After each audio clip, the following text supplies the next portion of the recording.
Welcome to Comfort Crime with Lindsay Sanchez, a cozy mystery podcast where no actual crimes have been committed.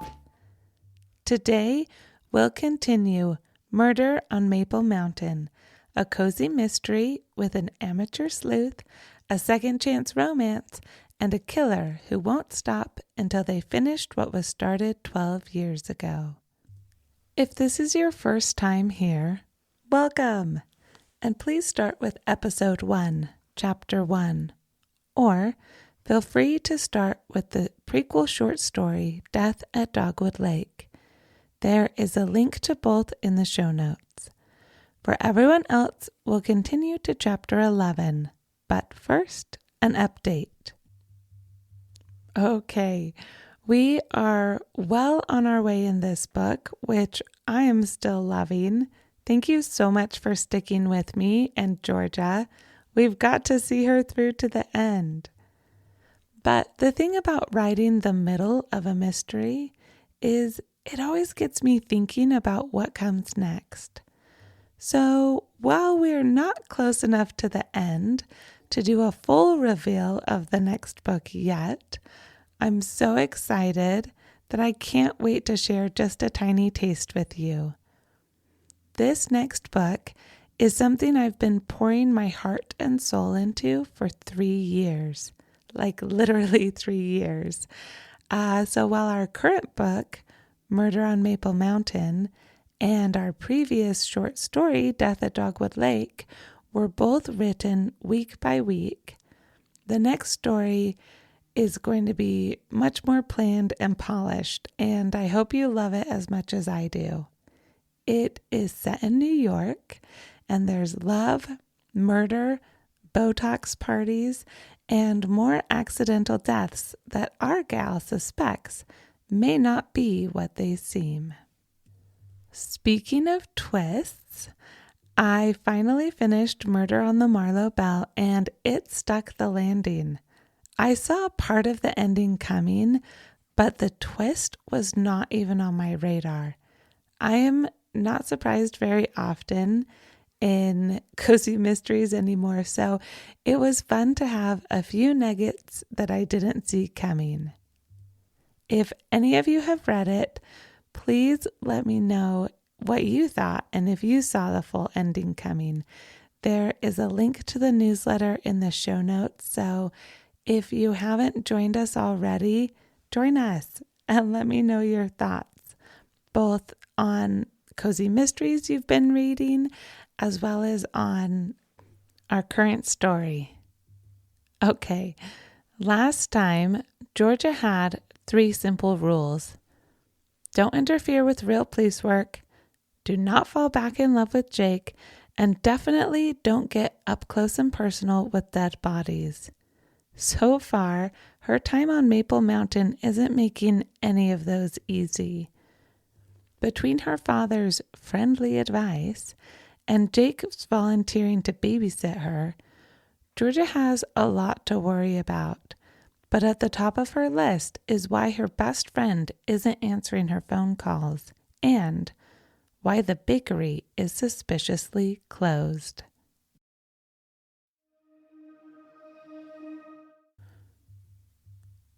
Murder on Maple Mountain, Chapter 11. Jake?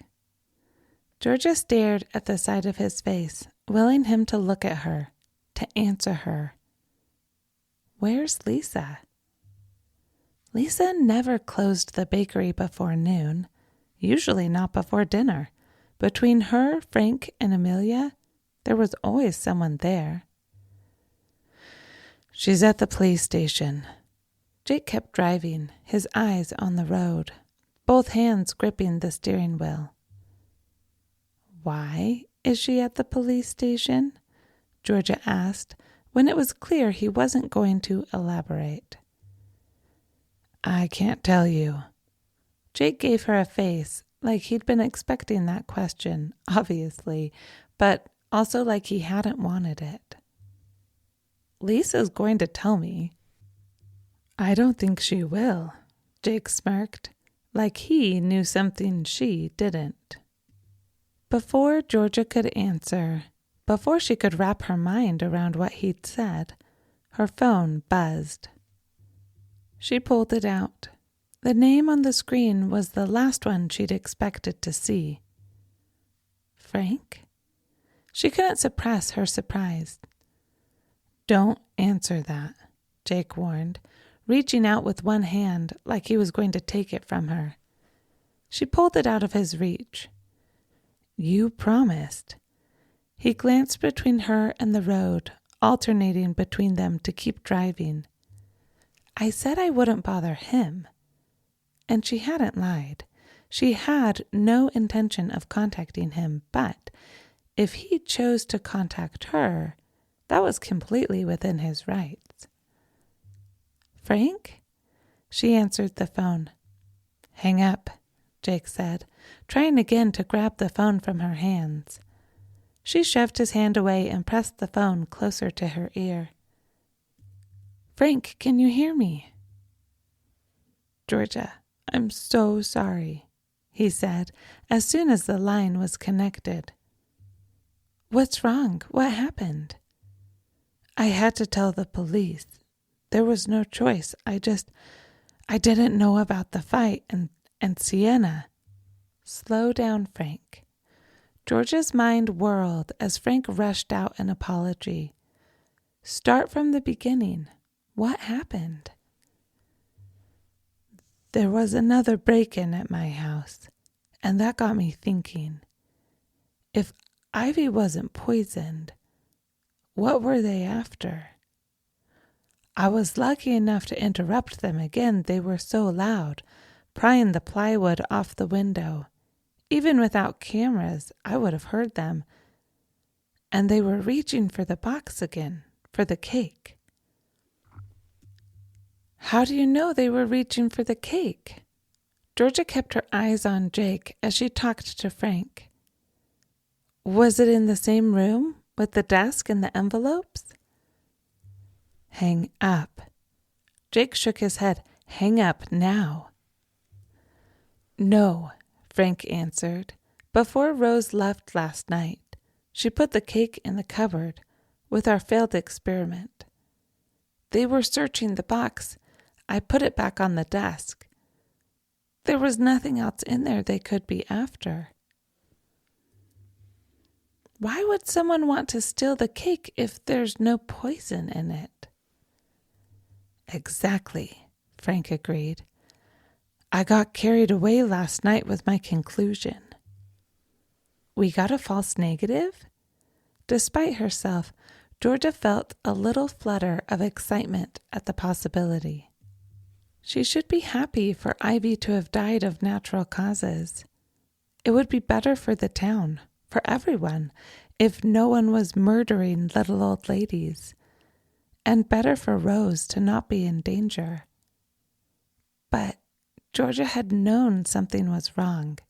She'd felt it from the moment she'd found Ivy lifeless among the pumpkins. And despite how bad it was to hope that Ivy had been poisoned, it felt even better to know that Georgia had been right about something. "Our test was accurate," Frank confirmed. "But you can never truly prove or disprove a hypothesis, only gather evidence to support or dispute it." "I don't understand." "If you have a hypothesis that a cat can fly, you throw a cat off the roof and it doesn't fly. That only proves that that cat can't fly. You would have to test every cat to prove that none of them can fly." "Okay." Georgia wasn't sure where he was going with this, but judging from the look on Jake's face, she didn't have a lot of time to understand. The set of his jaw said he was about to pull over and wrestle the phone from her, whether she wanted him to or not. "What does this have to do with the cake?" "It's not possible to throw every cat off of a roof." Georgia hoped for Frank's sake Rose wasn't nearby, hearing him casually discuss cats being thrown off buildings. But in this case, for the cake, I could. You know what I found? Cyanide? There it was again, that shimmer of hope. Georgia silently chastised herself. She really did need help if cyanide in a neighbor's cake got her excited. Cyanide, Frank confirmed. There wasn't any in our first test, but that first piece was just cake. We never tested the frosting. It was in the frosting? Georgia, you were right. Someone poisoned Ivy. But it was really meant for Rose. Did you tell her? Is she safe? Georgia knew a warning would do no good coming from her. Rose was still miffed about getting Frank involved last night, and as sweet as the woman was, she would hold a grudge. Of course I told her, and the police are sending someone to keep an eye on her now. Good. A bit of tension in Georgia's chest eased as she exhaled. As happy as she was to be able to trust her instincts, she'd be devastated for anyone else to get hurt.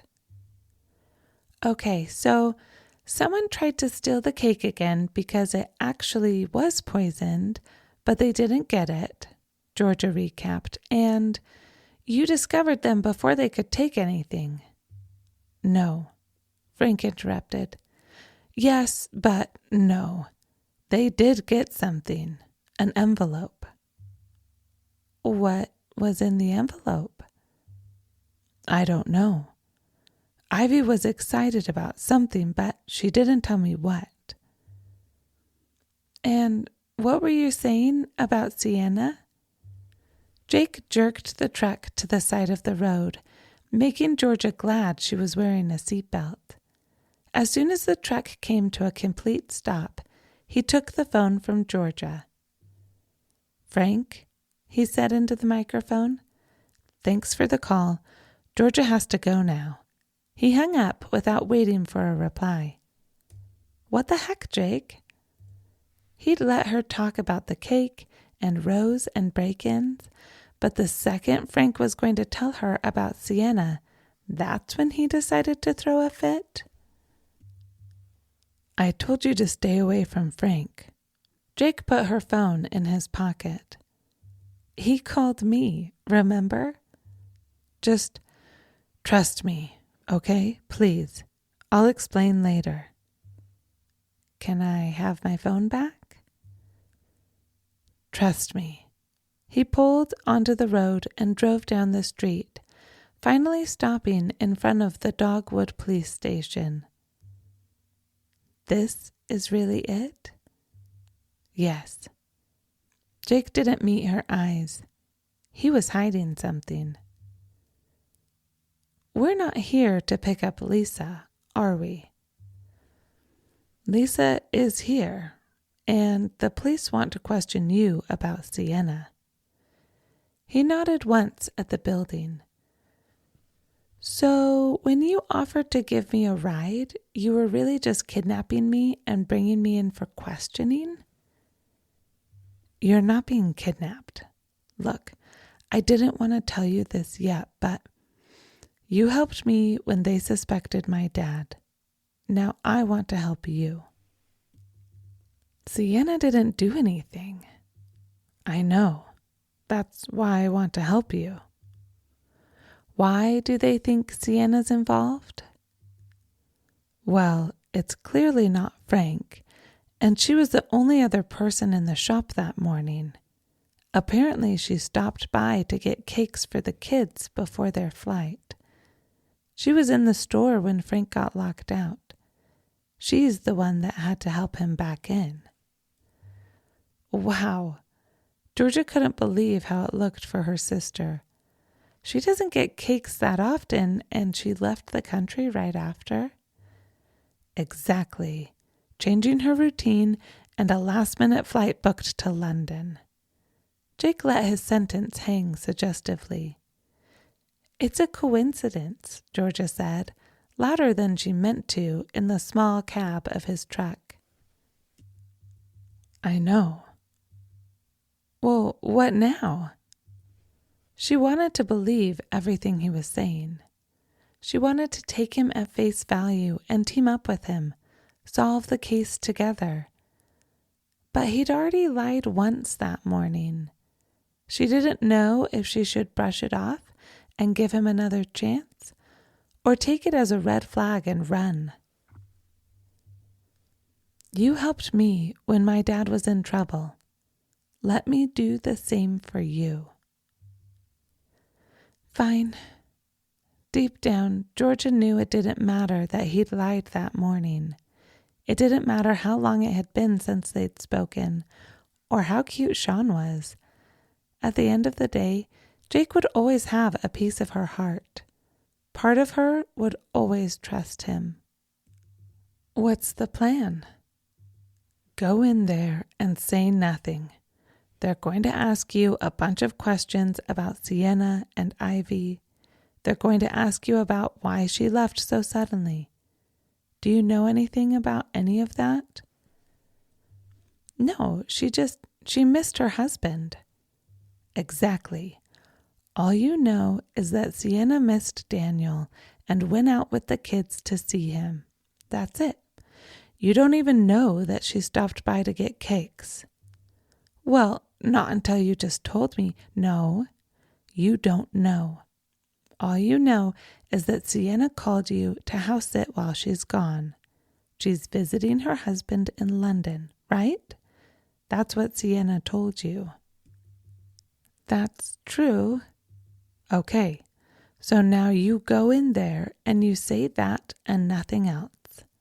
Nothing about Ivy or Dogwood Nursery.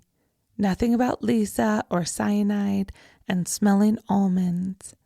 Tell them the truth for whatever questions they ask and nothing more. No theories or speculations. Understood? Yes. Georgia didn't know the technical definition of obstruction of justice or interfering with an investigation, both of which she'd likely already done unintentionally, but if what Jake was telling her to do was forget the noise and whatever personal digging she was doing and just tell the truth, she could do that. She could tell the officers what she knew for sure and nothing else. She walked into the police station, told Officer Briggs exactly what she knew and nothing else, and when they said she could leave, she walked out and got back in Jake's truck. What did they say? Something about Sienna's bird dying? I didn't even notice it was gone. I guess I subconsciously assumed she asked a friend to watch it because she knows I don't like it. They think Sienna killed Ivy over a bird? He looked as baffled as Georgia felt. That can't be it. She didn't even like the thing. Honestly, last I heard she was going to get rid of it. Before Georgia buckled her seatbelt, before she went anywhere else with Jake or told him any more of her speculations, she needed to know one thing. Just to be 100% clear that we're on the same page.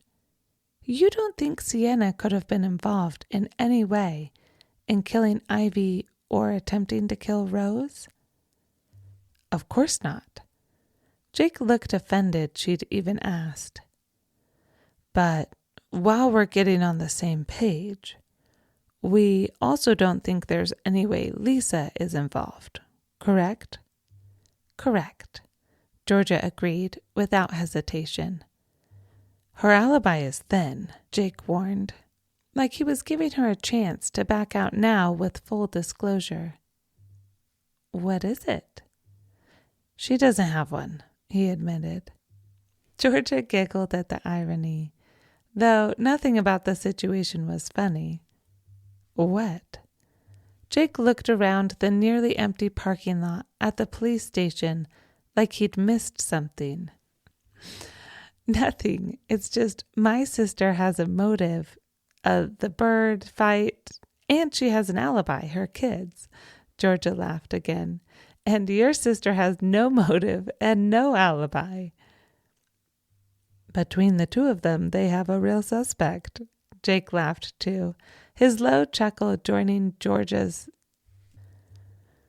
Are we really going to do this? Georgia asked when she'd finally stopped laughing. What? Jake wiped his eyes with the back of his hands, his own laughter subsiding. Team up and clear our sisters' names? Absolutely we are. He started the truck. Where to, detective? Dogwood Nursery. She held his gaze as his face registered surprise. Are you sure? Yes, Georgia nodded. Frank told me he was out of the country, but my dad said there's no way he was. I'm pretty sure he's got motive to kill both Ivy and Rose, but even if he didn't, making up a false alibi is suspicious. He's definitely up to something. What's his motive? Ivy and Rose have been going after him legally for what he's done to the nursery.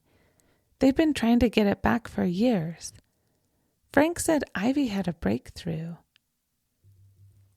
How does your dad know he was in the country? Georgia paused before answering. Jake was smart, and flip-flops at Dogwood Nursery was dodgy. He might not be the killer, but like Frank's flying cat, Georgia had to rule him out. Anyone could see that, which left only 3 explanations for Jake's hesitation. Either Georgia hadn't explained it well, the whole motive and fake alibi thing, or Jake hadn't been paying attention, or, and out of the 3, Georgia would bet money on this being the most likely, Jake didn't want to go to Dogwood Nursery. We don't have to go. Georgia put her hand on his arm. You can just take me back to Sienna's, and if by we you mean me, and you're planning to ditch me and go on your own, you're dreaming. If you're going to Dogwood Nursery, I'm coming. I just want to be really clear on what we're looking for. It's like last time. We may not know exactly what we're looking for, but we'll know it when we see it. Georgia lied. She knew exactly what she was looking for. A letter addressed to Ivy Whitehead. If she found that letter, she'd find the person that had been breaking into Frank's house. And whoever had been breaking into his house had to be the killer. Just roll with me on this. She trusted Jake. She always had as a friend. It was this new version of him that had her second-guessing everything. The Jake that was trying to join the force. Was he hiding evidence from her so she wouldn't lie to Officer Briggs? Was he playing her to get more information? Or was he genuinely teaming up with her to help their sisters? She wanted to trust him, believe him, but until she knew for sure where his loyalty lay, there were a few things she'd keep to herself. Jake backed out of the police station parking lot. Do we need to wait for Lisa? That had been his excuse for getting Georgia there. Now they were leaving without her. She's got her car.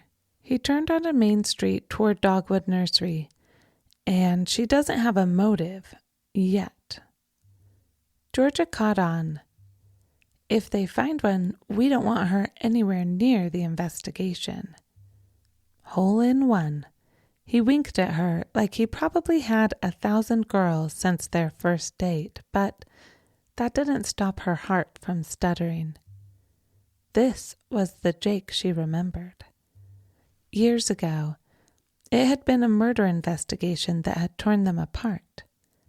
maybe another one was all they needed to bring them back together. If you enjoyed this episode, please share it with a mystery-loving friend or consider leaving a review on your favorite podcast player. Most of all, thank you so much for being here today. I loved it, and I'm already excited for next week.